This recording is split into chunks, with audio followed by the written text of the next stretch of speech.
जय हिंद साथियों। नवीन पाठशाला एप्लीकेशन और नवीन पाठशाला यूट्यूब पे आप सभी का स्वागत है। जैसा कि हम सभी जानते हैं कि अभी हाल ही में बिहार सरकार के द्वारा दो एग्जाम, एक विशिष्ट शिक्षक सक्षमता परीक्षा और दूसरा जो है बीपीएससी टीआरई 3 का नोटिस दिया है। तो इस संदर्भ में हम लोग आज सिलेबस भी देख लेते हैं और कुछ पढ़ाई करवाया जा चुका है उसको फिर से एक बार रिवीजन के तौर पे देख लिया जाएगा। तो देखिए, बिहार शिक्षक पाठ्यक्रम कक्षा 1 से 5 तक जो सिलेबस है, इसमें से जितने भी ऑफलाइन में है सभी 1 से 5 के लिए एलिजिबल है, या 1 से 5 के अलावा भी है कोई, तो मैक्सिमम 1 से 5 ही होता है। तो देख लेते हैं बिहार शिक्षक पाठ्यक्रम कक्षा 1 से 5 तक। सबसे पहले तो भाग 1 में आपसे पूछा जाएगा इंग्लिश और हिंदी मिक्स करके 30 क्वेश्चन, जिसमें आपको ओनली क्वालिफाई करना है। तो बिहार प्राथमिक शिक्षक पाठ्यक्रम में अंग्रेजी भाषा जो सभी के लिए अनिवार्य है, उससे कुछ शब्दावली होगा, व्याकरण होगा, संज्ञा, सर्वनाम, क्रिया, क्रिया विशेषण, समझ बूझ कर पढ़ना, मुहावरा, वाक्यांश आदि होगा, अंग्रेजी से संबंधित होगा। तो ये भी क्वेश्चन रहता है, इसमें बस आपको क्वालिफाई करना है। उसके इसके अलावा भाषा में हिंदी, उर्दू, बंगाली, उम्मीदवार को 3 भाषाओं में से कोई एक भाषा चुनना होता है। तो कोई आप जब फॉर्म भरेंगे तो कोई एक भाषा चुनेंगे, तो हिंदी चुनेंगे। तो जब हिंदी चुनेंगे तो हिंदी में क्या क्या रहेगा, तो गलत की पहचान करना, कौन अशुद्ध वर्तनी है इसको देखना, अवलोकन करना, समझना, लेखन क्षमता, रिक्त स्थान पर भरना, उसमें क्रिया भरा जा सकता है, उपसर्ग भरा जा सकता है, वाक्य की कड़ी, व्याकरण, विलोम शब्द होगा, वाक्य पूरा करना होगा, समानार्थी होगा, और साथ ही मुहावरा, मुहावरेदार उपयोग, ये सभी चीजें हिंदी के सिलेबस में आता है। बात की जाए मैथ में क्या आएगा, तो मैथ में परसेंटेज, लाभ हानि, उसके बाद समय, कार्य, अनुपात समानुपात, उम्र पर आधारित प्रश्न, संख्या प्रणाली जिसे नंबर सिस्टम कहते हैं, पार्टनरशिप जिसे साझेदारी कहते हैं, इधर से लाइट जला लीजिए, देखो, हाँ, जिसे पार्टनरशिप साझेदारी कहते हैं, टाइम एंड वर्क होगा, टाइम वर्क एंड डिस्टेंस होगा, एलिगेशन जिसे मिश्रण कहते हैं, औसत, बीजगणित, क्षेत्रमिति, ज्यामिति, ये सभी चीजें हैं। और आपने देखा होगा, यदि आप इससे पहले टीआरई 1 टीआरई 2 में अफियर हुए हैं, जो भी लोग ऑनलाइन देख रहे हैं, ऑफलाइन देख रहे हैं, मैं सभी के लिए बोल रहा हूं, जो टीआरई 1 और टीआरई 2 में यदि कुछ ही मार्क्स से रह गए हैं, तो उसमें से अधिकतर ऐसे स्टूडेंट होंगे जिनका मैथ और रीजनिंग बहुत अच्छा नहीं गया, बहुत अच्छे से नहीं बना। इसीलिए टीआरई 3 में आपका सिलेक्शन पक्का हो, इसके लिए आप तैयार रहेंगे, मैथ रीजनिंग पे भी भरपूर मेहनत करेंगे, और साथ ही मैथ रीजनिंग के अलावा जीके जीएस भी पढ़ना है। और यदि कोई 6 to 8 और हाई स्कूल वाले हैं तो उनका अपना सब्जेक्ट है, उस पर ध्यान देना है। मानसिक योग्यता परीक्षण, तो ये क्या है, रीजनिंग है। रीजनिंग में उपमा वाला एक चैप्टर है, पत्र प्रतीक श्रृंखला वाला है, सीरीज वाला है, क्लासिफिकेशन वाला है, ब्लड रिलेशन है, खून का रिश्ता, और संख्या श्रृंखला है, नंबर सीरीज होता है, रैंकिंग होगा, मौखिक वर्गीकरण है, कोडिंग डिकोडिंग चैप्टर है, डायरेक्शन वाला है, कथन और निष्कर्ष है, सिटिंग अरेंजमेंट चैप्टर है, युक्ति युक्त वाक्य होगा, कथन होगा, धारणा होगा, ये सभी चैप्टर का नाम है।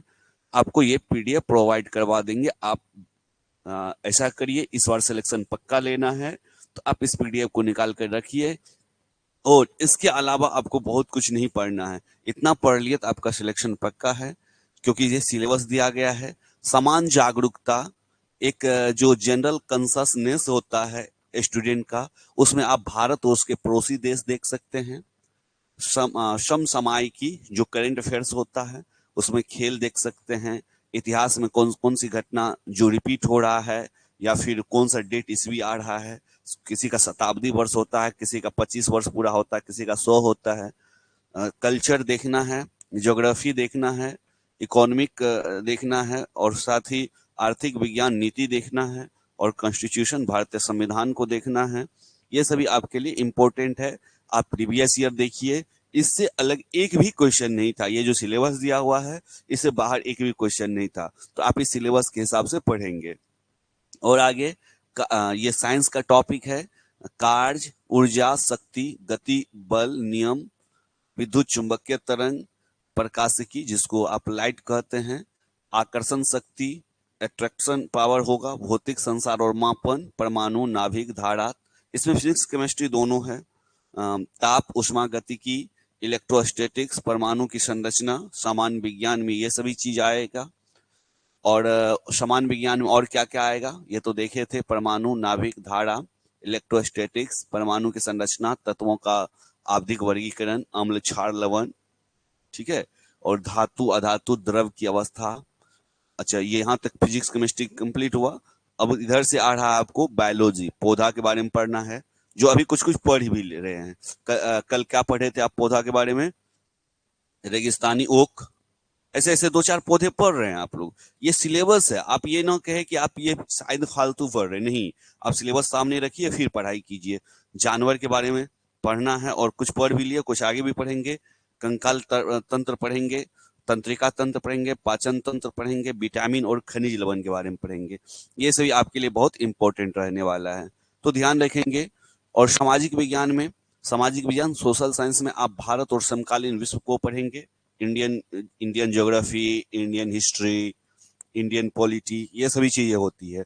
और समसामयिक मतलब करंट अफेयर्स में भारत की लोकतांत्रिक, राजनीतिक, आर्थिक विकास को समझना होगा। ये सभी प्रश्न यहाँ से बनते हैं। और साथ ही अब हिस्ट्री की बात करें तो खास करके हिस्ट्री में क्या पढ़ना है ये भी ध्यान रखना होगा आपको। हिस्ट्री में आप क्वेश्चन उलट के देखिए, मॉडर्न है, मॉडर्न में ब्रिटिश विजय की पूर्व संध्या पर भारत बंगाल ब्रिटिश विजय, ठीक है, जहां से मॉडर्न मतलब आधुनिक भारत शुरू होता है अंग्रेज के आगमन से। मुगल इम्पर मुगल साम्राज्य का पतन और अंग्रेज का आगमन, ये है आधुनिक भारत। और यही पढ़ना है आपको। बंगाल में ब्रिटिश विजय, कंपनी के प्रति मैसूर का प्रतिरोध, भारत में ब्रिटिश शक्ति का विस्तार और सुदृढ़ीकरण, भारत में ब्रिटिश सफलता के कारण उग्रवादी राष्ट्रवाद का युग, आंग्ल मराठा वर्चस्व के लिए संघर्ष, ये सभी मॉडर्न हिस्ट्री का पार्ट है। आंग्ल मराठा वर्चस्व, प्रशासनिक नीति माध्यम से ब्रिटिश सर्वोपरिता का विस्तार, ब्रिटिश भारत के पड़ोसी देशों के साथ संबंध, ब्रिटिश भारत और उत्तर पश्चिम सीमा, 1857 से पहले अंग्रेजों के खिलाफ प्रतिरोध, देख रहे हैं 1857 की क्रांति है। हाँ, प्रथम विश्व युद्ध, राष्ट्रवादी प्रतिक्रिया, भारत में आधुनिक क्या है, भारत में आधुनिक राष्ट्रवाद होगा। और साथ ही प्रथम विश्व युद्ध, राष्ट्रीय प्रतिक्रिया, भारत में आधुनिक राष्ट्रवाद की शुरुआत, भारतीय राष्ट्रीय कांग्रेस के बारे में सारा सारा मॉडर्न हिस्ट्री आधुनिक भारत का ही है। सिंध की विजय, पंजाब की विजय, क्रांतिकारी गतिविधि का पहला चरण, जिसमें 1905 के बंगाल विभाजन के बाद की घटना घटी है। गांधी जी का आगमन, गांधी जी आए तो असहयोग आंदोलन किए, खिलाफत आंदोलन किए, यही सभी चीजें हैं। और ये सभी गांधी जी को भी पूरा पढ़ लेना है, तो इस तरह से मॉडर्न कंप्लीट होगा। मॉडर्न कंप्लीट होगा तो हिस्ट्री में देखिए आपको कहीं नहीं लिखा हुआ था कि मुगल को पढ़िए, दिल्ली सल्तनत को पढ़िए, कुतुबुद्दीन ऐबक को पढ़िए, अलाउद्दीन खिलजी को पढ़िए, ये नहीं था। इसीलिए जो सिलेबस है उसी के हिसाब से पढ़ना है। सिलेबस से भटक के पढ़ेंगे तो फिर कहीं भटकते रह जाएंगे। जितने भी लोग ऑनलाइन जुड़े हैं, जो भी लोग यूट्यूब पे जुड़े हैं और जो भी लोग एप्लीकेशन पे जुड़े हैं, मैं सभी को बता दूं कि ये ऑनलाइन क्लासेज आपको आगे भी कंटिन्यू रखा जाएगा। बस आप इसके लिए जो क्राइटेरिया है, जो पेमेंट पेड करना होगा वो पेमेंट पेड कर देंगे और एडमिशन ले लेंगे, इसे कंटिन्यू रखा जाएगा आगे। और साथ ही हम मानते हैं कि आपका सिलेक्शन में एक बहुत ही बड़ा मायने रखता है कि आप कितना प्रैक्टिस कर ले रहे हैं, आप कितना टेस्ट लगा ले रहे हैं। तो आपको ज्यादा से ज्यादा टेस्ट भी देना है और सिलेबस के हिसाब से पढ़ते चलना है। प्रीवियस ईयर भी रखिए सामने में। जब हम हिस्ट्री शुरुआत करेंगे आपको TRE 1 TRE 2 में जितना भी क्वेश्चन पूछा हुआ है वो सभी दिखा देंगे, फिर हिस्ट्री पढ़ाएंगे ताकि आपको और कंफ्यूजन दूर हो कि सही मायने में हिस्ट्री में केवल मॉडर्न पूछा है। और साथ ही एक और एग्जाम के लिए सेम सिलेबस रखा गया है, और एक और एग्जाम के लिए सेम सिलेबस रखा गया, और वो एग्जाम है विशिष्ट शिक्षक सक्षमता परीक्षा। तो इसके लिए भी सेम सिलेबस है। हाँ,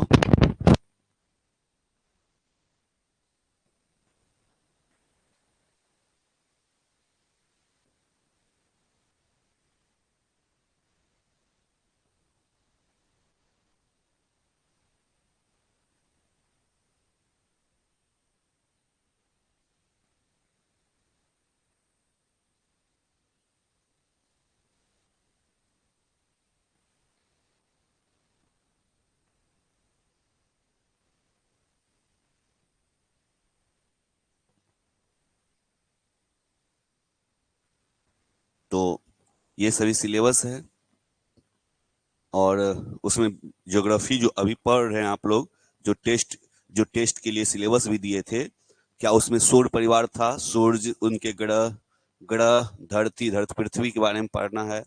अब महाद्वीप चैप्टर लेंगे, वो भी आप पढ़ लीजिएगा। ज्वालामुखी, वॉल्केनो, भारतीय भूगोल, भारत का भूगोल पूरा पढ़ना है आप लोगों को। पठार, पर्यावरण, पर्यावरण पढ़ना है। देखिए, पर्यावरण आपका शुरू है कैसे पता है? ईवीएस क्लास 3, 4 एंड 5, 3 क्लास में ईवीएस है, ये ईवीएस भी पढ़ना है। मानव भूगोल, लोग, मानवीय गतिविधियां, ये सभी पढ़ना है। ये सभी आपका सिलेबस होगा। इतना सिलेबस है आपका। इस तरह से सिलेबस कंप्लीट होता है, और हम लोग क्लास 3 को कंप्लीट कर चुके हैं। और एक और वीडियो जो है, 2-3 दिन से ऑनलाइन नहीं कर पा रहे थे, इसीलिए वीडियो पूरा नहीं हुआ। एक और वीडियो 1-2 दिन में हम अपलोड कर देंगे, किसी अदर टाइम में आकर के, जो एप्लीकेशन पे और यूट्यूब पे बता देंगे सबको। आइए देखते हैं। और आप लोग ये देख करके केवल ना समझेंगे केवल सक्षमता परीक्षा के लिए है, नोट्स बना है और सिलेबस दोनों का सेम है, ठीक है? इसीलिए ध्यान रखेंगे। पर्यावरण और हम, कक्षा 5 का पर्यावरण और हम है, यहीं से शुरुआत करते हैं। और 3 और 4 को फिर से, 4 में कुछ बच गया था आप लोगों का, तो उसको फिर हम एक बार रिवाइज कर लेंगे। आइए क्लास 5 से शुरुआत करते हैं। क्लास 5 में आपने देखा होगा, यदि आप इससे पहले भी तैयारी किए हैं, और या आप लोग इसी समय थे जिस समय ये टेक्स्ट बुक आ चुका था, तो दोनों कंडीशन में आपको पता होगा कि पहला जो चैप्टर है वो पटना से नाथुला की यात्रा है। ईवीएस का पहला चैप्टर क्लास 5 का जो चैप्टर का नाम है वो क्या है? नाथुला से, पटना से नाथुला। कहाँ से जा रहा है? बच्चे सैर करने, घूमने के लिए कहाँ से जा रहा है? पटना से जा रहा है। कहाँ जा रहा है? नाथुला जा रहा है, ठीक है? नाथुला, ये चीज समझिएगा। सबसे पहले इसमें आपको देखना है सिक्किम की राजधानी कहाँ है? सिक्किम की राजधानी गंगटोक है, ठीक है? और दार्जिलिंग पश्चिम बंगाल का राज्य का सुंदर पर्वतीय स्थल है। पर्वतीय स्थल को इंग्लिश में क्या बोलते हैं? बोलचाल में हिल स्टेशन बोलते हैं। हिल स्टेशन, पर्वतीय नगर को हिल स्टेशन बोलते हैं। तो दार्जिलिंग जो है किस राज्य में अवस्थित है? ये प्रश्न पूछ ले आपसे तो क्या जवाब देंगे? पश्चिम बंगाल में, वेस्ट बंगाल में है। और एक सुंदर सा, बहुत ही सुंदर है, प्यारा सा है। हम पिछले साल यहाँ गए थे घूमने। ये दार्जिलिंग है, पश्चिम बंगाल का सुंदर सा और प्यारा सा पर्वतीय स्थल है, ठीक है? आप लोग को भी मौका मिले तो जाइए, बहुत अच्छा है, देखने लायक है। आइए, अब आपसे पूछेगा टाइगर हिल। हिल है तो बहुत सारा पहाड़ पर पठार है, उसमें एक टाइगर हिल है। और टाइगर हिल कहाँ है? वो दार्जिलिंग में है। दार्जिलिंग कहाँ है? पश्चिम बंगाल में है। पश्चिम बंगाल कहाँ है? भारत में है। भारत कहाँ है? एशिया में है। एशिया कहाँ? इस धरती पे है। यही सभी चीजें होती है। बैठिए। तो अब क्या समझ रहे हैं? टाइगर हिल, टाइगर हिल जो है, ये टाइगर हिल कहाँ है? तो ये टाइगर हिल दार्जिलिंग में है। नेचुरल हिस्ट्री म्यूजियम, अलग अलग जगह म्यूजियम का नाम अलग अलग होता है, ठीक है? अभी जो पटना में म्यूजियम है उसका नाम किसी को पता है? बिहार म्यूजियम। बिहार म्यूजियम है, ठीक है? बिहार म्यूजियम ये हो गया। अच्छा, सभी चिड़ियाघर का भी अलग अलग नाम होता है। पटना के चिड़ियाघर का नाम पता है सबको? संजय गांधी जैविक राष्ट्रीय उद्यान, ठीक है? तो उसी तरह से जो ये बच्चे लोग गया है, बच्चे लोग गया घूमने, कहाँ गया है? तो दार्जिलिंग घूमने गया। कहाँ से चला था? पटना से चला था। नेचुरल हिस्ट्री म्यूजियम देखा, लास्ट बॉटनिकल गार्डन देखा, जूलॉजिकल पार्क देखा। अच्छा, एक बात देखिएगा, नेचुरल हिस्ट्री म्यूजियम मतलब क्या हुआ? हिस्ट्री म्यूजियम मतलब, हिस्ट्री म्यूजियम मतलब क्या हुआ? जहां पे अतीत की चीजें, इतिहास की चीजें जहां पे इकट्ठा किया गया हो, वो हिस्ट्री म्यूजियम होगा। बॉटनिकल गार्डन का मतलब क्या होगा? जहां पे विभिन्न तरह के पेड़ पौधे को का संग्रह किया होगा, उसके नमूने को संग्रह किया गया होगा, वो बॉटनिकल गार्डन होगा। और जूलॉजिकल पार्क में क्या होता होगा? विभिन्न तरह के जीव जंतु होंगे। तो ये चीज है, तीनों अंतर है तीनों का सेंस एक ही, लेकिन अंतर है। एक है हिस्ट्री म्यूजियम, इतिहास की चीजें होगी इसमें। बॉटनिकल गार्डन, पादप होगा, पेड़ पौधा होगा। जूलॉजिकल पार्क, यहाँ पे जीव जंतु। ये सभी कहाँ है? ये सभी दार्जिलिंग में, ये सभी दार्जिलिंग में है। हिमालय पर्वतारोहण संस्थान, अच्छा, हिम पर्वतारोहण संस्थान क्या करता है, किसी को आइडिया है? हाँ, पर्वत पे चढ़ने वाले लोगों को ट्रेंड करता है, ट्रेनिंग देता है। ये चीज है, ध्यान रखेंगे। हिमालय पर्वतारोहण संस्थान है, कहाँ पे है? दार्जिलिंग में। और स्थापना कब हुई है? 1954 में हुई है। आइए, तेंजिंग नोर्गे को जानते हैं सब, सुने हैं कभी? ये शुरुआत में तेंजिंग 20 साल की उम्र से ही कुली का काम करता था। और तेंजिंग का जन्म तिब्बत में हुआ था। तिब्बत कहाँ है? चलिए, सही है। कह सकते हैं तिब्बत पहले एक स्वतंत्र देश था, लेकिन चीन उसको अपने अधिकार में ले लिया। चीन तिब्बत को अपने अधिकार में ले लिया और बाद में भारत के मूल निवासी बन गया। कौन? तेंजिंग की बारे में बात हो रही है। ठीक है, तेंजिंग व्यक्ति जो है क्या था, पूछा जाएगा तेंजिंग क्या था, शुरुआत में क्या था? कुली था। समझिएगा बात को, तेंजिंग शुरू में कुली था और बाद में ये पर्वत पर्वत पे चढ़ने वाला पर्वतारोही बन गया, पर्वतारोही बन गया। ठीक है। और तेंजिंग 20 साल की उम्र में कुली का काम करते थे और तेंजिंग का जन्म कहाँ हुआ था? तिब्बत में हुआ था और बाद में भारत के मूल निवासी बन गया। जब तिब्बत को अपने अधिकार क्षेत्र में ले लिया चीन, तब ये भारत आ गए और यहाँ का मूल निवासी बन गया। बचपन का दिन इन्होंने नेपाल में बिताया था। नेपाल में, हाँ, नेपाल में बिताया था। कौन? तेंजिंग की बात हो रही है। और पूरा नाम तेंजिंग नोर्गे है। ठीक है। और सन 1953 में तेंजिंग नोर्गे है ना, नोर्गे सर एडमंड हिलेरी के साथ, और ये एडमंड हिलेरी जो है ये न्यूजीलैंड के है। एडमंड हिलेरी न्यूजीलैंड के है। तेंजिंग नोर्गे प्रारंभ में कहाँ के थे? तिब्बत के थे। और बाद में कहाँ के हो गए? बाद में नेपाल में बिताए और उसके बाद भारत आ गए। ठीक है, कहानी समझते चलिए, बस रट्टा नहीं मारना पड़ेगा। और यही सब प्रश्न आपको देखने को मिलेगा। आपको प्रीवियस ईयर भी दिखाते चलेंगे बीच बीच में। शाम में प्रीवियस ईयर का क्वेश्चन दिखाएंगे। अच्छा, 2 दिन से शाम में आपको बता रहे हैं कि शाम में क्लास लेंगे और नहीं ले पा रहे हैं। 2 दिन सैटरडे और मंडे थोड़ा सा मैसेज कर दिए थे, थोड़ी परेशानी है। थोड़ा सा बैंक जाना आना होता है और बैंक वाले बोलते हैं कि आइए शाम में। हम बोलते शाम में क्लास है सर, थोड़ा सा पहले बुला लीजिए ना। नहीं, बहुत भीड़ है, शाम में आना ही पड़ेगा, एक दिन बंद कर दीजिए। जाते तो वो भी काम नहीं होता है। तो कल बात किए सर, 2-2 दिन बंद करवा दिए, कोचिंग है, कोई काम भी नहीं हुआ। तो आज बोले एक दिन में आइए। इसीलिए, और कोई काम नहीं है बहुत ज्यादा, ये नहीं है कि नहीं पढ़ाएंगे। समय दिए हैं तो पढ़ाएंगे ही। थोड़ी सी थोड़ा भाग दौड़ है अभी। लोन के प्रोसेस में चल रहे हैं, हाउसिंग लोन ले रहे हैं, तो थोड़ा जाना आना हो जाता है। थोड़ा ज्यादा भाग दौड़ तो हो ही जाता है इस सब काम में। इस सब काम में, बैंकिंग काम में बहुत ज्यादा प्रोसेसिंग है। इसीलिए नहीं तो जो टाइमिंग दी उसमें हम एनी हाउ कहीं भी रहते, कितना भी बिजी रहते, हम आके जरूर पढ़ा देते। लेकिन काम ही ऐसा इंपॉर्टेंट था कि नहीं आ पाए। कोई बात नहीं, लेकिन आज से मैथ की क्लास चलेगी, चैप्टर पहला से, और उसको रिवीजन करवा के बहुत अच्छे से बता करके आगे बढ़ेंगे। इसीलिए कोई छोड़िएगा नहीं क्लास। और कोई स्टूडेंट होगा तो बता भी दीजिएगा। आइए फिर आगे बढ़ते हैं हम लोग। 1930, ये इसमें भी याद रखना है। शायद आप लोग कब किए हैं क्लास 4, 5, 6, जब भी किए हो हमको नहीं पता, लेकिन जब भी किए हो, तो जब हम किए थे उसमें हम पढ़ते थे कि एवरेस्ट पे चढ़ने वाला पहला व्यक्ति जो है, 2 व्यक्ति, एडमंड हिलेरी और कौन नॉर्गे है? अभी जो पढ़ रहे हैं, तेंजिंग नॉर्गे। ठीक है, ये चढ़ा था, वहां झंडा फहराया था। ठीक है, तो ये सब चीज पढ़े थे 1953 में। ये क्लास जिस समय हम लोग टेक्स्ट बुक पढ़ते थे, बिहार बोर्ड से भी हम भी पढ़े हुए हैं, तो कोई दिक्कत नहीं। अब फिर से नया सिलेबस आया तो बच्चे को 5 क्लास में दिया है। इसमें व्यक्ति का नाम याद रखना है कि हिमालय पर चढ़ने वाला पहला व्यक्ति, एक साथ 2 दोस्त था, मतलब दोनों मिल के गया था।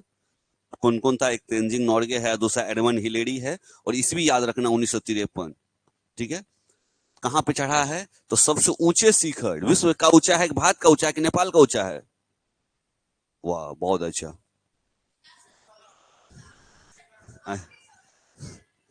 अच्छा, कोई बात नहीं, कोई बात नहीं। ये विश्व का सबसे ऊंचा शिखर है, इससे ऊंचा कुछ है ही नहीं पर्वत शिखर में।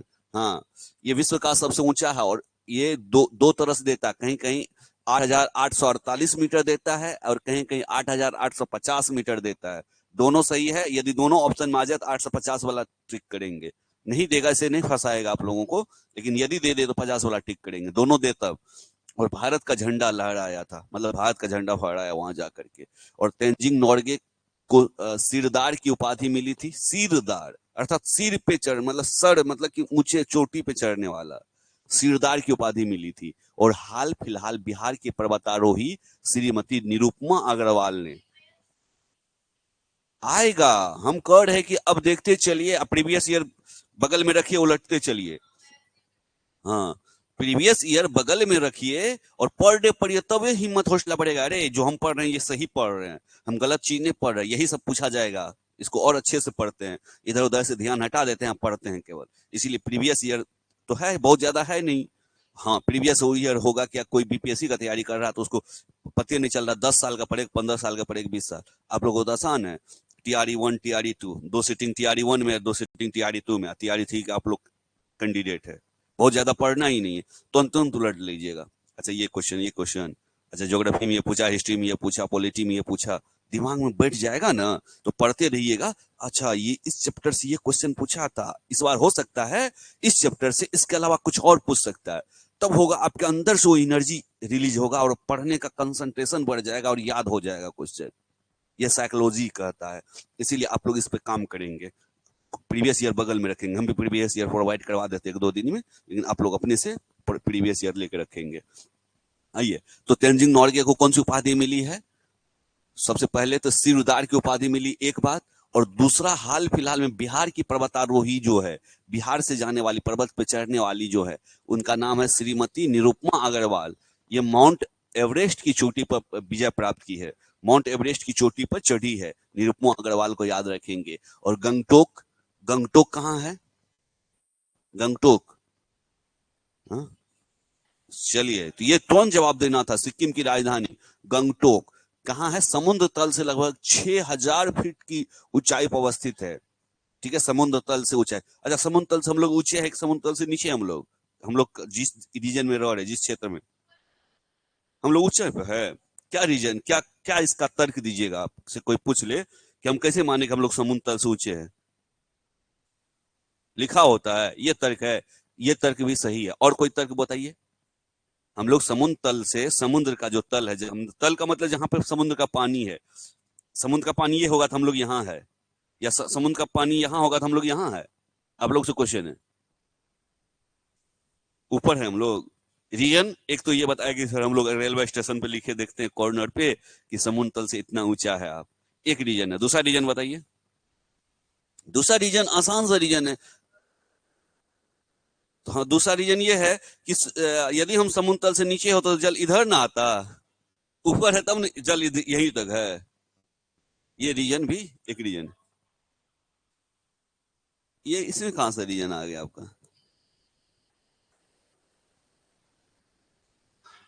हैंडपंप से पानी निकालना समुद्र तल से ऊंचाई पे होना का कोई रीजन नहीं बता रहा। आइए कोई बात नहीं, देखिएगा 6000 फीट की ऊंचाई पर स्थित है सिक्किम राज्य की राजधानी गंगटोक। देखिए हर एक पॉइंट में एक क्वेश्चन बन रहा है। 3-4 में लग रहा होगा कि नहीं बन रहा, बनी हो रहा है, लेकिन 5 क्लास में आते आते बनने लगा, 6 में और ज्यादा बनेगा। ठीक है, ऐसे करीब बढ़ेगा। सिक्किम की प्रमुख नदी का नाम क्या है? तीस्ता नदी है। और सिक्किम में लेपिया नेपाली भूटिया निवास करती है। ये क्या है? जनजाति का नाम है। लेपिया जनजाति, नेपाली जनजाति, भूटिया जनजाति, ये सभी निवास करते हैं। बैठिए, बैठ जाइए। और रूमटेक मोनेस्ट्री करम्पा, करम करमापा गुरु का निवास है यह, और बौद्ध स्थल का दर्शनीय स्थल है। कहाँ पे? सिक्किम में।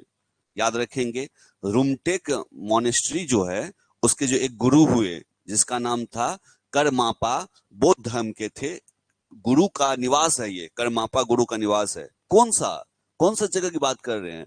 ये गंगटोक की बात कर रहे हैं। ठीक है, यह बौद्ध धर्म का दर्शनीय स्थल है और जो कि सिक्किम में अवस्थित है। ठीक है, बस याद रखना है, रूमटेक मोनेस्ट्री है जो कि बौद्ध धर्म से संबंधित है।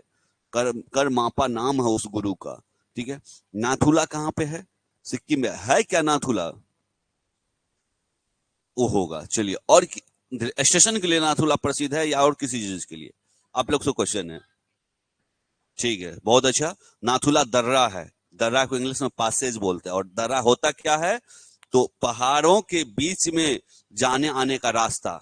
ठीक है, इसको बोलते हैं दर्रा। नाथुला का रास्ता प्राचीन काल में सिल्क मार्ग के नाम से जाना जाता है। और सिल्क मार्ग को हिंदी में कहते हैं, जल्दी से बोलिए, रेशम मार्ग। सिल्क मतलब रेशम, सिल्क मतलब रेशम, रेशम मार्ग। और नाथुला रास्ता प्राचीन काल में सिल्क मार्ग के नाम से जाना जाता था, सिल्क रूट, सिल्क मार्ग। नाथुला, नाथुला क्या है? दर्रा है। कहां पे है नाथुला? सिक्किम में। अच्छा, सिक्किम में और कोई दर्रा है ना? नाथुला और जेलेपला, ठीक है, ये दो दर्रा है सिक्किम में, याद रखेंगे। और ये पीडीएफ आप लोग को मिल चुका है, आपको इसमें रीडिंग देना ज्यादा से ज्यादा, पढ़ना है, बार बार पढ़ते रहना है, तब ना क्वेश्चन आएगा। आइए, क्लास 5 ईवीएस चल रहा है। एक दो स्टूडेंट लेट से आए, मैं बता दूं, क्लास 5 ईवीएस चल रहा है। क्लास 3 और 4 भी ईवीएस पढ़ना है, वो हम किसी टाइम यूट्यूब पे डाल करके आप लोग को प्रोवाइड करा देंगे, यूट्यूब या एप्लीकेशन पे, या फिर आप लोग को लाइव क्लास करा दे या ऑफलाइन क्लास दे देंगे, ठीक है, ध्यान रखेंगे। तो ये पहला चैप्टर का नाम क्या था? चैप्टर का नाम भी याद रखना आप लोग को, पटना से नाथुला। पटना मतलब बिहार की राजधानी, नाथुला मतलब राजधानी तो है नहीं, लेकिन सिक्किम में अवस्थित है, सिक्किम में जाना है, सिक्किम जाना है, ठीक है। तो वहां पे सिक्किम तक का, हाँ, उसका वर्णन है। पटना से नाथुला के बीच जितना भी यात्रा हुआ है, सबका वर्णन है, ठीक है, बहुत अच्छा। अध्याय 2, अध्याय 2 में देखना हम लोग को क्या नाम है? खेल। और खेल में क्या है? खो खो। खो खो खेल में कुल कितने खिलाड़ी होते हैं? 12। 9 मुख्य और 3 वैकल्पिक, मतलब 9 खेल रहा होता है और 3 रिजर्व में बैठा होता है कि जब किसी को चोट लग गई, कोई बीमार पड़ गया तो उसको ले लेंगे। ये क्वेश्चन होता है। नहीं, 9 को ही बोल रहे हैं, 9 को ही बोल रहे हैं, 3 रिजर्व में रहेगा, ठीक है। 12, 12 मानिएगा। रिजर्व का मतलब, देखिए, एक क्रिकेट का रिजर्व होता है, क्रिकेट के रिजर्व का अलग रूल है। देखिए कैसे, पता है कैसे? जिसमें 11 सेलेक्ट हो गया, फील्ड पे आ गया, तो बैठा हुआ उस दिन नहीं खेलेगा, ऐसा रूल है। लेकिन इसमें जो रिजर्व है 3, ये तुरंत भी खेल लिया, किसी के थोड़ा सा भी दर्द हो गया, पेट में कुछ भी होने लगा, किसी भी तरह का, तो वो आके खेलेगा, मतलब साथे बैठ रहा है, टीम कभी बाहर जा रहा आ रहा है, ऐसा वाला है रूल। लेकिन क्रिकेट में ऐसा तो होता नहीं है। हाँ, ये चीज है।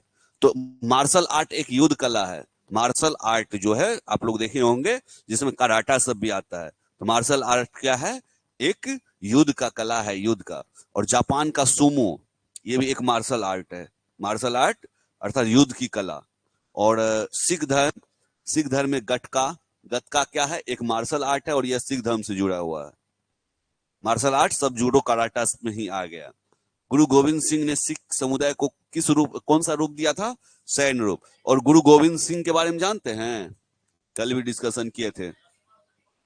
पटना सिटी या पटना साहिब के रहने वाले, और किस क्रम के? दूसरे, तीसरे, पांचवें, सातवें, कौन? बहुत को 10वें गुरु है। हाँ, कल ही हम लोग डिस्कशन किए हैं, 10वें गुरु थे। और किस समुदाय से थे? सिख समुदाय से थे। और उनको कौन सा रूप दे दिया है? सैन्य रूप दिया है। सैन्य रूप मतलब सभी सिख एक सैनिक है, ऐसा रूप दिया। किसने? गुरु गोविंद सिंह, पटना वाले गुरु। और गतका सिख सैन्य रूप का हिस्सा है। गतका मतलब गतका खेलता है, और यह आत्मरक्षा के लिए भी सिखाया जाता है। गतका जो है मार्शल आर्ट, ये आत्मरक्षा के लिए भी सिखाया जाता है। और सिख समुदाय के लोग बैसाखी और गुरु गोविंद सिंह की जयंती के मौके पर यह खेलता है। बैसाखी में, बैसाखी कब होता है? बैसाख का महीना, फसल की कटाई पे। और हाँ, धान की कटाई, फसल की कटाई, धान की कटाई पे। और आत्मा, और साथ ही गुरु गोविंद सिंह की जयंती के मौके पे। क्यों गुरु गोविंद सिंह की जयंती के मौके पे? क्यों? क्योंकि गुरु गोविंद सिंह ने ही सैन्य रूप दिया है, इसीलिए गुरु गोविंद सिंह के जयंती पे गतका खेलते हैं, अर्थात मार्शल आर्ट। देखिए, सभी समुदाय में अपना अपना मार्शल आर्ट होगा। एक आप लोग देख रहे होंगे, मुहर्रम में मुस्लिम लोग जो लाठी लेकर खेलता है, वो उनके धर्म का है। तो सभी धर्म में अपना अपना इस तरह का होता है, जिसमें सिख लोग जो है गुरु गोविंद सिंह और बैसाखी के मौके पे गतका खेलते हैं, अपना कला प्रदर्शन करते हैं, युद्ध कौशल दिखाते हैं, या अभ्यास कर सकते हैं, अभ्यास करते हैं, भविष्य के लिए तैयार रखते हैं, रहते हैं। ये सभी चीजें हैं। आगे बढ़ते हैं। इस खेल को हिंदू और मुस्लिम धर्म के लोग भी खेलते हैं। तो कोई तो खेल है तो खेल खेलेगा, गतका है, मार्शल आर्ट है, ठीक है, ये सभी चीज है। तो आगे देखिएगा, अध्याय 3 में, क्लास 5 के अध्याय 3 में बीजों का बिखरना। बीज बिखर गया, इधर उधर फैल गया। तो जैन धर्म के 24वें तीर्थंकर वर्धमान महावीर का मंदिर कहाँ पे है? जमुई जिला में। और बिहार से रिलेटेड जो भी चीजें हैं आप इसे याद रखेंगे। जमुई जिला में के सिकंदरा प्रखंड में स्थित लछुआर गांव में है। तो बस इतना याद रखना है। जैन धर्म के 24वें तीर्थंकर का नाम क्या था? कुल कितने तीर्थंकर हुए जैन धर्म में? 24 हुए। और पहले का नाम?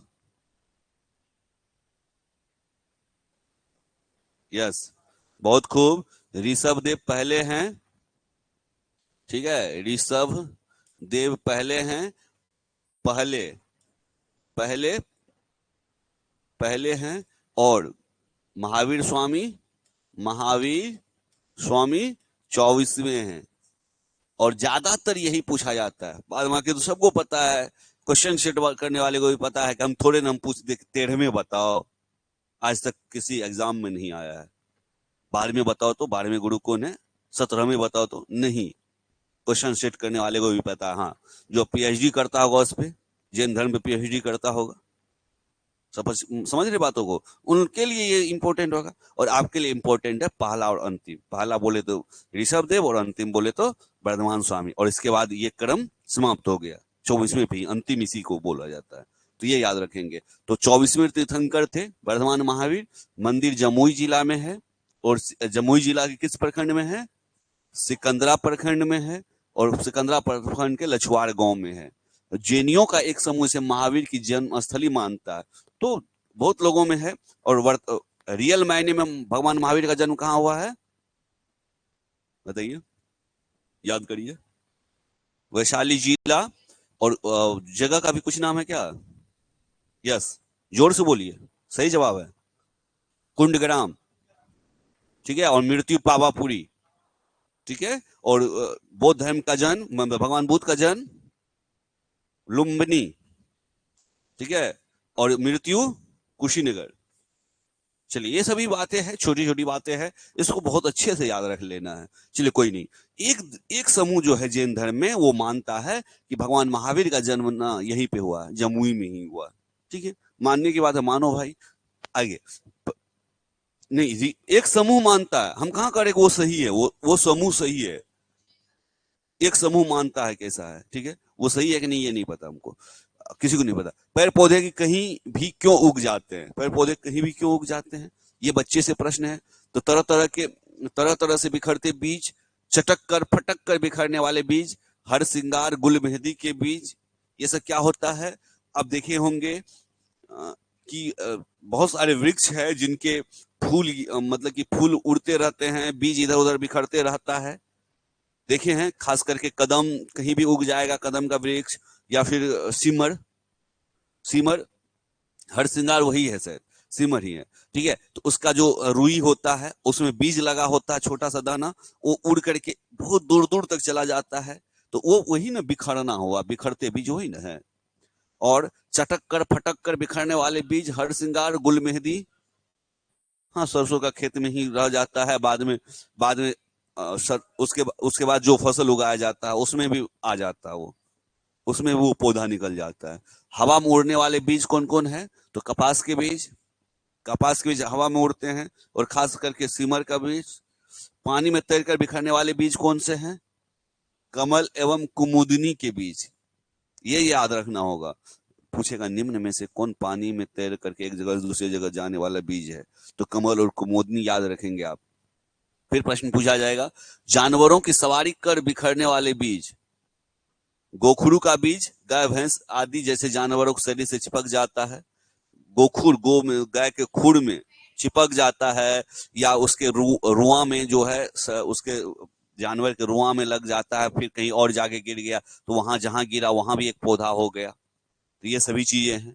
जानवरों की सवारी कर बिखरने वाले बीज है, गोखुरु का बीज है, गाय भैंस आदि जैसे जानवर के शरीर से चिपक करके बिखर जाता है। ठीक है, उसके बाद है पक्षियों द्वारा बिखराव होता है, पीपल बरगद अमरूद का पक्षियों के द्वारा बिखराव होता है। पक्षी क्या के द्वारा एक जगह से दूसरी जगह जाकर के ये बिखर जाता है। कैसे? देखिए, पक्षी खाता है, पक्षी खाता और खाने के बाद जो अपना मलमूत्र त्यागता है उसमें वो पाचन नहीं हो पाता है, जिससे कि कहीं और भी हो जाता है वो वृक्ष। क्या ऐसा कॉन्सेप्ट था आप लोगों को पहले से, कि पहली बार सुने? पीपल का है, बहुत सारा ऐसा वृक्ष है कि हाँ, खाने के बाद, खास करके पक्षी की बात कर रहे हैं, पशु की तो बात है तो उसके शरीर में भी लग के चला जाएगा। पक्षी खास करके जो है, चिड़िया जो भी है, वो चुग लेती है वो दाना, और दाना जब अपने मल के द्वारा कहीं भी निकालती है तो वहां भी एक पौधा निकलता है। ये हर हर पक्षी और हर पौधे की बात नहीं कर रहे हैं, कुछ कुछ है ऐसा। तो वही पक्षियों द्वारा, पीपल, बरगद और अमरूद। अमरूद का दाना तो आदमी नहीं पचा पाता है, तो ये पक्षी क्या पचा पाएगा, है ना, सही बात। चलिए ये चीज है। तो ये सभी बिखराव है। बच्चे को क्लास 5 में यही समझाएंगे ना, क्लास 5 में समझाएंगे कैसे एक जगह से दूसरी जगह जाता है, हवा में उड़ के जाता है, पानी में तैर के जाता है, जानवर के द्वारा जाता है, पक्षी के द्वारा जाता है। और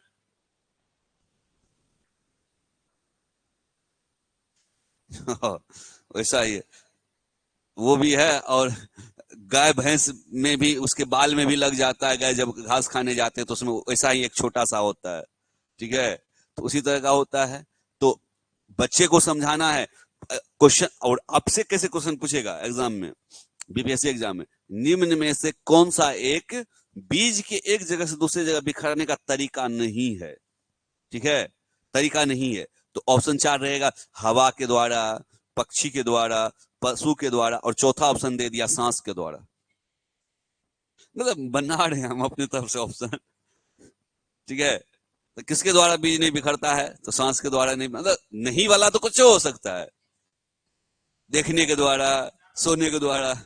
हाँ तो चलिए, तो किसके किसके द्वारा बिखरता है बीज, एक जगह से दूसरी जगह, ये देख लिए, चटक कर फटक कर, वृक्ष में ही चटक गया फटक गया, देखे हैं। सिमर देखे हैं, सब सिमर तो सब देखे हैं अपने एरिया में, वो चटकता है फटकता है, ठीक है। मतलब वो पक जाने के बाद उसमें जब रुई आ जाता है, चटकता फटकता है, तो दूर बिखर जाता है, एक रीजन है। दूसरा हवा में उड़ता है, दो रीजन है, ठीक है। तीसरा रीजन है पानी में तैरता है। चौथा है जानवर के द्वारा, और पांचवा पक्षी के द्वारा। और कौन कौन सा कैसा है, यही पूछा जाएगा। निम्न में से पक्षियों के द्वारा बिखरने वाले कौन कौन बीज है, जानवरों के द्वारा बिखरने वाले बीज कौन कौन है, मतलब कौन क्या टाइप हो सकता है, कैसे हो सकता है, चिपक कर है कि खुर में लग के है, ठीक है। पानी में तैरने वाला कौन है, हवा में उड़ने वाला कौन है, चटक कर फटक कर करने वाला कौन। तो ये सभी पूछा जाएगा, और कुछ नहीं है। बस इसी में आप कर लिए कमांड तो आपका रिजल्ट पक्का है, ठीक है। आगे देखिएगा, अध्याय 4 है, मेरा बगीचा।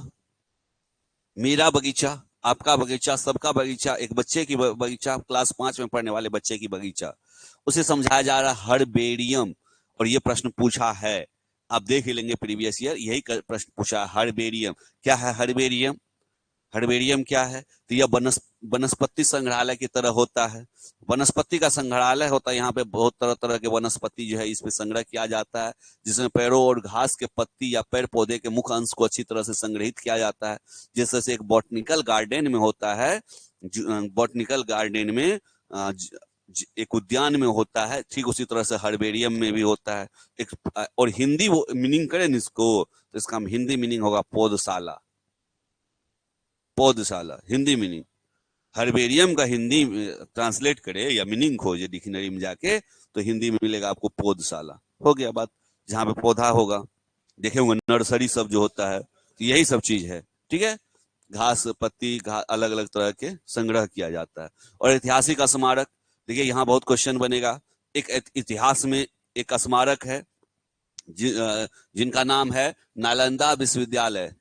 कोई देखे हैं जाकर के नालंदा विश्वविद्यालय को, के स्मारक को, खंडहर को।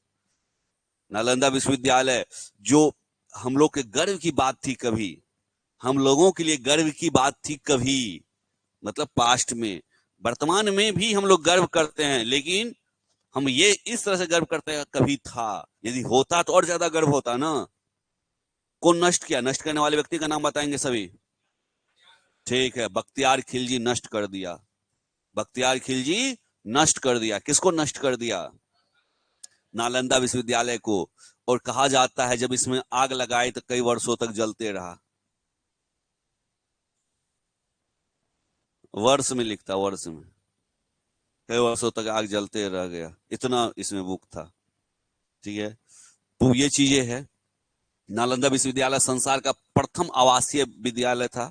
पूछ देगा विश्व का प्रथम आवासीय विश्वविद्यालय का नाम बताइए, नालंदा, और इसमें विश्व लगा है, विश्व का विद्यालय है ये, और वो अपने बिहार से ही बात होती है। आज ना बिहार का लोग थोड़ा ज्यादा भोलू टाइप हो गया है, गोलू मोलू भोलू टाइप का, लेकिन एक समय था जो कि विश्व को पाठ पढ़ाता था। कहिएगा सर आपके पास क्या प्रमाण है? मेरे पास, आपके पास, सबके पास है नालंदा विश्वविद्यालय का प्रमाण। कोई पूछे, किसी को हम बोलेंगे कि हम लोग सबसे आगे थे पढ़ाई लिखाई में, आज भी है। IAS, IPS, engineer, IITian, medical में बिहारी लड़का का कोई जोड़ नहीं है ना, हर जगह बिहारी लड़का का। लेकिन संख्या इतना हो गया है कि अब गार्जियन पढ़ा ही नहीं पाता। घर में 4 बच्चे हैं, 3 बच्चे हैं, तो एक बच्चा को पढ़ा लिया मुश्किल से, तो ठीक है, ठीक है। चारों बच्चा को पढ़ा पाएगा? उतना महंगा पढ़ाई। तो यही चीज है, अभी समय का थोड़ा सा तकाजा, मतलब कुछ है, वक्त के साथ नहीं ढल पाया है बिहार, लेकिन हम लोग कभी अग्रणी थे शिक्षा के मामले में। सही बात है, सही बात है। क्या है हमारे पास इसका प्रूफ? नालंदा विश्वविद्यालय, विश्वविद्यालय, विश्व के सभी देशों से लोग आगे पढ़ता था, इसीलिए विश्वविद्यालय, यूनिवर्सिटी है ये। और इसमें कितने 10,000 से अधिक छात्र और 2,000 लगभग शिक्षक, देख रहे हैं। हाँ, उस समय में, उस जमाने में। और इस ज्ञान केंद्र में विश्व के कोने कोने से विद्वान भी आते थे पढ़ने और पढ़ाने दोनों। पहले पढ़ते थे, समझते थे, और जब समझ लिए, पढ़ लिए, तो फिर पढ़ाते भी थे। और छात्रों को आकर्षित किया जाता था, खास करके कोरिया, जापान, चीन, तिब्बत, इंडोनेशिया, तुर्की से छात्र आते थे। और इसमें कुछ खास देश देखेंगे, कोरिया, जापान, चीन, तिब्बत, खास करके यहाँ तक देश देखिए, ये बौद्ध धर्म से संबंधित देश है, बौद्ध धर्म को मानने वाले। इंडोनेशिया में भी है बौद्ध धर्म, अलग बात है, लेकिन ये 4 देश ज्यादा है। और इंडोनेशिया, तुर्की, यहाँ से भी छात्र आते थे। 8वीं से 12वीं शताब्दी के बीच इसका उत्कर्ष काल था। उत्कर्ष का उल्टा होता है पतन। उत्कर्ष मतलब ऊपर उठना, ऊपर उठने का काल था, उत्कर्ष का काल था। और चीनी यात्री ह्वेनसांग किनके समय में भारत आया था? किस? हर्षवर्धन के समय में। हाल फिलहाल के किसी, हाँ, शायद दरोगा वाले एग्जाम में या किसी एग्जाम में पूछ लिया, ह्वेनसांग किसके समय में आया था भारत? हर्षवर्धन के समय में आया था। और यहाँ पे आकर के ह्वेनसांग जब आया हर्षवर्धन के साथ, लिखा भी है कि शासनकाल में भारत आया, तो भारत आकर ये क्या किया है? पढ़ाई भी किया है और पढ़ाया भी है, और वर्णन लिखा है ह्वेनसांग, ठीक है। और 12वीं शताब्दी के अंत तक इसका अंत हो गया। किसका? नालंदा विश्वविद्यालय का, ठीक है। क्यों? इसीलिए लिखा था 8वीं से 12वीं तक ही था ये, शताब्दी तक। और इसे, अच्छा, अंत हो गया, और बख्तियार खिलजी ने इसको ध्वस्त कर दिया। और इसमें 8 अलग अलग प्रांगण थे। प्रांगण मतलब आंगन जैसा, अंगना होता ना आपका, वैसे प्रांगण 8 अलग अलग, कैंपस 8 अलग अलग कैंपस था। कैंपस कह सकते हैं अपनी भाषा में, बोलचाल की भाषा में समझने के लिए। 10 मंदिर थे इसमें, और जिसमें अनेक ध्यान केंद्र था, ध्याना केंद्र, ध्यान करने वाला, मेडिटेशन करने वाला, ठीक है, अलग अलग केंद्र है। पुस्तकालय को धर्मगंज, जो कि 9वीं मंजिल इमारत था। अच्छा, ये प्रश्न आप देखेंगे, पूछा है मतलब टीचर वाले में, बीपीएससी वाले में, पुस्तकालय का क्या नाम था? धर्मगंज, जो कि 9वीं मंजिल इमारत था, उसका नाम है धर्मगंज। और 3 पुस्तकालय, रत्न दधी, रत्न रंजक और रत्न सागर, ये पुस्तकालय का नाम है। अलग अलग पुस्तकालय था। और इसके प्रवेश द्वार पर 4 द्वार पंडित होते थे। द्वार पंडित, प्रवेश द्वार पे ही, क्या? गेट की, हाँ, कह सकते हैं। और जो प्रवेश देने के लिए विश्वविद्यालय में प्रवेश परीक्षा लेते थे, इसी से इंट्रांस, यहीं से प्रवेश परीक्षा हो गया। मौखिक लिया जाता होगा उस समय, हमको पढ़ना है, इसमें पढ़ना है, तो मेरे 5 सवाल का जवाब दो, तुम पढ़ना इसमें जाके। तो ऐसे नामांकन के लिए तुम एक बोरा पैसा ले आओ, एक झोड़ा, है ऐसा हुआ होगा उस समय? नहीं हुआ होगा, ठीक है। तो द्वार पंडित ही बैठाया जाता था, 4 द्वार पंडित। इंटरव्यू होता था, अभी देखते हैं 4 पैनल होता है इंटरव्यू बोर्ड में, 4 व्यक्ति, तो 4 द्वार पंडित होते थे, जो प्रवेश देने के लिए विश्वविद्यालय में प्रवेश परीक्षा लेते थे, एंट्रांस। और इस विश्वविद्यालय को नए सिरे से पुनर्जीवित करने का प्रयास हो रहा है, वर्तमान में हो रहा है। और इससे पहले जब एपीजे अब्दुल कलाम के मार्गदर्शन में हुआ था, और डॉक्टर अमर्त्य सेन और अन्य देखरेख में चल रहा है। और अमर्त्य सेन, जिनको किसमें नोबेल मिला है? अर्थशास्त्र के क्षेत्र में अमर्त्य सेन को, इन्हें डीन बनाया गया था। वर्तमान में यही कार्यरत है ये। चलिए, और है तो बहुत बड़ा, लेकिन देख लेते हैं यहाँ तक, फिर हम लोग अपना ये वर्क करेंगे। बिहार का स्मारक, मगध की राजधानी गिरिव्रज। बिहार का स्मारक है, मगध की राजधानी, मगध। हम लोग यदि नालंदा के लिए जाने जाते हैं विश्व में, पूरे भारत में, कि बिहार का नालंदा भी कुछ था, तो हम लोग इसलिए भी जाने जानते हैं मगध के लिए कि मगध एक ऐसा वंश था जो सभी तरह से बहुत अच्छे वंश, दया के नाम पे, परोपकार के नाम पे, शासन के नाम पे, हर एक चीज के नाम पे बहुत अच्छा शासन था। ये मगध के नाम से गर्व होता है कि हाँ, मगध का एक वंश था जिसका राजा अशोक जैसे महान, अशोका द ग्रेट एक राजा हुआ है। अशोका द ग्रेट एक राजा हुआ है, ये भी एक इंपॉर्टेंट चीज था, तो ध्यान रखेंगे। नालंदा विश्वविद्यालय हुआ। नालंदा, मगध की राजधानी गिरिव्रज या पाटलिपुत्र थी। नालंदा विश्वविद्यालय, नालंदा के शासक कुमारगुप्त ने इसका निर्माण किया। और विक्रमशिला विश्वविद्यालय, कहाँ पे था विक्रमशिला विश्वविद्यालय? भागलपुर में पाल वंश के शासक धर्मपाल ने इसका निर्माण करवाया। तो ये 2-3 चीजें याद रखना है। नालंदा विश्वविद्यालय का निर्माण किसने? कुमारगुप्त ने। नालंदा विश्वविद्यालय कुमारगुप्त, या तो जुबान पे आ जाना चाहिए, नालंदा विश्वविद्यालय कुमारगुप्त। और धर्मशाला पाल वंश के शासक, और नाम क्या है? धर्मपाल। ठीक है, धर्मपाल। एक और होता है, यहां तो बता ही रहे हैं आप लोग, तक्षशिला तो बिहार में कहाँ है? बिहार की बात करो, पाकिस्तान। जो तक्षशिला को बिहार में कर है वो मोदी जी के मोदी जी से प्रभावित है क्या? मोदी जी आए तो एक बार गलती से मुंह से निकल गया, ऐसा नहीं कोई टिप्पणी करने का, ऐसा कोई ये नहीं है। नरेंद्र मोदी पहली बार 2014 का इलेक्शन हो रहा था, उसी समय जब बिहार आए थे तो उनके मुंह से निकल गया कि बिहार की धरती एक ऐसी धरती रही है जहां पे तक्षशिला जैसे विश्वविद्यालय हुए। बाद में सब कमेंट वमेंट भी किया को, लेकिन आप लोगों को पता है तक्षशिला जो है पाकिस्तान में है, बिहार में नहीं है। ठीक है, तो कोई बात नहीं, हो सकता है मिस्टेक, बड़े बड़े लोगों से मिस्टेक होता है, ये कोई नहीं है, आम बात है। ठीक है, तो आप लोग नहीं करिए कम से कम। तो तक्षशिला नहीं। हाँ, तो एक और बात है जो बिहार में है और उस उतना ही इंपॉर्टेंट है, जिनका नाम है ओदंतपुरी, जिला का नाम है नालंदा और जगह का नाम है बिहार शरीफ। ठीक है, नालंदा के बिहार शरीफ में ओदंतपुरी विश्वविद्यालय था और ओदंतपुरी विश्वविद्यालय के संस्थापक का नाम गोपाल। ठीक है, ये धर्मपाल है और वो गोपाल है, दोनों पाले वंश का है, दोनों पाले वंश का। तो एक ओदनपुरी का, तो इतना याद रखेंगे आप लोग, जुबान पे होना चाहिए। नालंदा का कुमारगुप्त, विक्रमशिला का धर्मपाल और ओदनपुरी का गोपाल, ये सभी याद रखना है। और विक्रमशिला कहाँ है? भागलपुर में। नालंदा कहाँ है? नालंदा जिला में। और ओदनपुरी कहाँ? नालंदा के ही बिहार शरीफ में। हाँ, नालंदा का सारा काम बिहार शरीफ होता है, उसका मुख्यालय बिहार शरीफ। नालंदा जिला का मुख्यालय बिहार शरीफ है। ठीक है, तो ये सभी चीज याद रखना है। और पाल वंश का शासक था। और बोध गया, महात्मा बुद्ध के पीपल वृक्ष के नीचे ज्ञान की प्राप्ति हुई है बोध गया, इसीलिए बहुत ही अच्छा जगह है बिहार का। अब मेरी बात मानिए तो एक क्वेश्चन यहां से फिक्स होता है। ठीक है, देख लीजिएगा, आपको बहुत अच्छे से याद करना है इसको। और वैशाली महावीर का जन्म स्थल है वैशाली, जैन धर्म का 24वें तीर्थंकर है, 24वें तीर्थंकर है। और वैशाली के किस जगह पे? कुंडल ग्राम में। सिखों का अंतिम गुरु का नाम है गुरु गोविंद सिंह, पटना साहिब। और सूफी संतों का केंद्र कहाँ है? बिहार में। सूफी संत का केंद्र बिहार में, और बिहार में किस जगह पे? मनेर। कहाँ मनेर? पटना में ही है, पटना कह दीजिए तो काम चल गया। पटना में एक जगह मनेर है। ठीक है, तो वहां पे। और अशोक के स्तंभ नंदनगढ़ लोरिया और कोल्हुआ से, ये दोनों चंपारण में है। और मोतिहारी का केसरिया का स्तूप विश्व का सबसे ऊंचा और सबसे बड़ा स्तूप है। गए हैं सभी? मोतिहारी का केसरिया स्तूप विश्व का सबसे ऊंचा और सबसे बड़ा स्तूप है। और गोलघर कहाँ है? पटना में। और देव सूर्य मंदिर कहाँ है?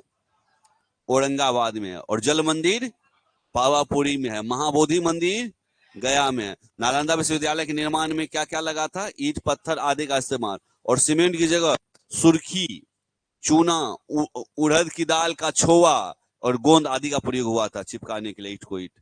और अभी भी उसका जो है देखेंगे बहुत मजबूती से ईंट बंद सटा हुआ है, उसका खंडहरे तो बचा है। अब कभी मौका मिलो तो जाइए, जाने से क्या होगा, कुछ न कुछ समझ बढ़ेगा, डेवलप होगा। जानते हैं यदि आपके आस पड़ोस में बहुत सारे ऐसे स्टूडेंट है जो पढ़ता है और पढ़ने में मन लगता है, कभी नहीं लगता है, या फिर उतना सीरियस होकर नहीं पढ़ाई कर रहा है, तो एक चीज है, एक उपाय है, ऐसे स्टूडेंट को आप घूमने भेज दीजिए, माइंड डेवलप होता है। घूमेगा तो बहुत चीज सीखेगा। ठीक है, घूमने मतलब दो तरह का घूमना हुआ। घूमना मतलब वो नहीं कि टंडेली टाइप का घूमना है तो कोई ऐतिहासिक स्थल जाके देखिए। पढ़ने के उद्देश्य से घूमे ठीक है, नहीं भी घूमे तो जगह जगह जाने से, वहां के लोगों को देखने से।